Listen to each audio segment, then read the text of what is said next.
Hey girlies, welcome back to No Pick Me's Allowed. This video is about a bunch of girls telling us why they canceled their engagement. They couldn't do it, y'all. So let's keep watching. I was engaged for the last 2 years of it, and 2 weeks prior to the wedding, we broke everything off. It wasn't that I realized in those 2 weeks that we weren't compatible, including lifestyle plus other issues. It was that it was a long time coming, and it took me a really long time to choose myself until I chose myself. I kept thinking and convincing myself that things would get better, that as time went on, he would change. And that's the thing that I learned, that people don't change for other people, they change for themselves. And I was dating him and being with him for his potential and what he could be, instead of just seeing who he was and who he was showing me right then and there. To give you guys a little background, we were college sweethearts, so we were growing together. And then it wasn't until we graduated college that we started living together that I saw more of who he was, that we started growing apart. And never date someone for their potential. I would not want someone to date me for my potential. Date me for who I am today. Because that's going to put pressure on me to be something for you. Especially if I know I'm never going to be that person for you. Vice versa. That's just what it is. Date people for who they are, not for what you want them to be. And you'll be more happier. And it won't drive yourself crazy that they're not that person yet. Anyways, let's keep watching. That's when the issues started coming up. And what I can say is that when you don't have peace of mind, that's how you know that it's your time to leave. And I ignored my intuition for a really long time until I didn't. I've said no to 2 proposals, and I do not regret it. I do not regret it because I trust myself. I trust myself because I believe what I feel. And I believe what I feel because I've practiced this numerous times. So when I have a feeling and I know it's a yes, it's an immediate yes.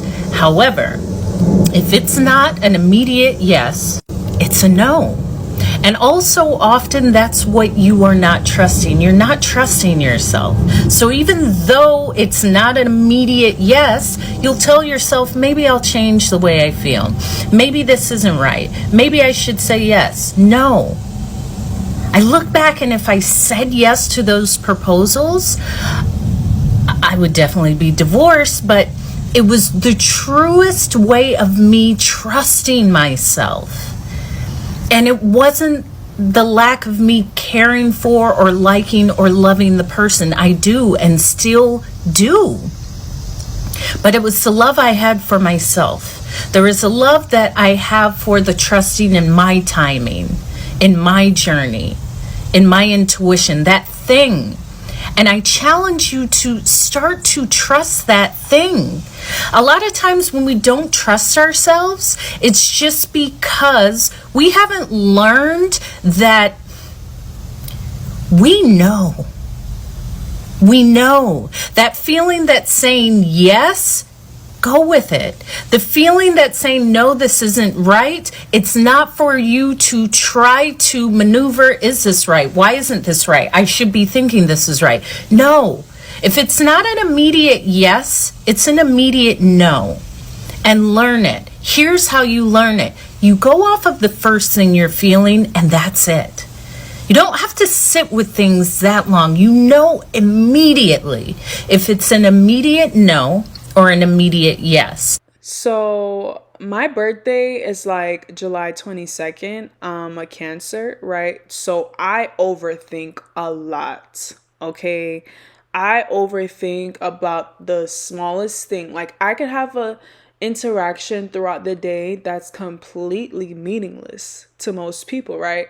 But to me, I will replay that moment like 20 times in my head. Like, oh my God, why did you say that? Why did this person say that? Oh my God, did you sound stupid? Did you this? Did you that?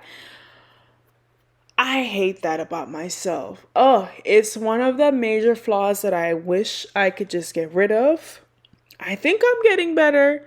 There was something that happened today and I didn't overthink it so much in my head. But maybe it's because I didn't have someone to talk to about it. I don't know. You see how I start overthinking? Don't overthink, guys. It's bad to do. Sometimes just go with your gut. go with the first thing, especially if it makes sense, okay? Let's keep watching. Secondly, leave it. Once you make that decision, of course, it may come up again, but you don't have to beat yourself up. You don't have to say, oh, if I would have done it this way, this would have happened. There's trillions of ways that it could have happened, but you made your decision. Trust it and go forward. And lastly, the more decisions that you make that you trust, the higher your confidence builds for the decisions you make. That's it.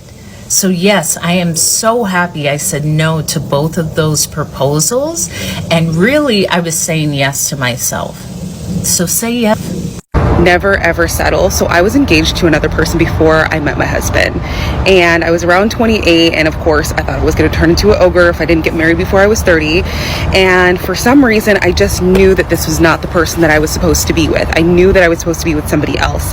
And so I was on the phone with my mom one day. She's about to write me a check for $15,000 to put a deposit down on the venue, and I called her and I was like, look, I don't want to get married. Like, I don't want to get married. And looking back on it, I definitely didn't want to marry this person. I didn't feel motivated. I didn't feel supported. I felt like I would have to financially support us or do 50-50 for the rest of my life. And I didn't feel like I could go to this person and be like, hey, I want to try something new, or I don't want to pay bills right now, or give me $1,000. Like, I didn't feel like I could go to that person and say these things. And so I broke off the engagement. I was single for a little while, and then I met my husband. And now my husband, like, I can call him right now and be like, hey, like, I want to become a flight attendant. And he'd be like, yes, drop everything, let's do it. Or I want to be like a karate instructor, or I want to get my PhD. And my husband would be like, yes, I'm motivated, let's go to the gym, let's go running, let's do all this stuff. Like, my husband's very motivating for me. Like, he knows how to push me, he knows me. And I just didn't feel that with anybody else. And I'm so glad that I waited until I was 34 to actually get married, because it just felt right. Like, it felt like the right thing, and it still does. So never settle, because I'm telling you, right around the corner is the exact person that you're supposed to be with, the person that will motivate you for the rest of your life to be the best version of yourself. So good luck. I called off my engagement after 6.5 years together because I came to realize that I did not want to spend the rest of my life cooking, cleaning, grocery shopping, and doing laundry for a man when I worked full time as well. And that was the expectation from me, to take on all of the domestic labor just because I was the woman. That was one of the main motivators for me. I knew that that could not be it, that there had to be more to life, and that I needed for me to find a partner who would be a partner and not just a husband. But now I have had a bunch of women reach out to me in my messages with similar stories, saying that they also called off their engagement. And for me, that was one of the main motivations for me to write my book, Anxious to Wed. I don't think there's enough stories about women walking away from relationships that do not serve them. I think a lot of times women settle for the sake of settling down, and there needs to be more stories, more women's voices, more women standing up and saying, we're not going to accept the bare minimum anymore.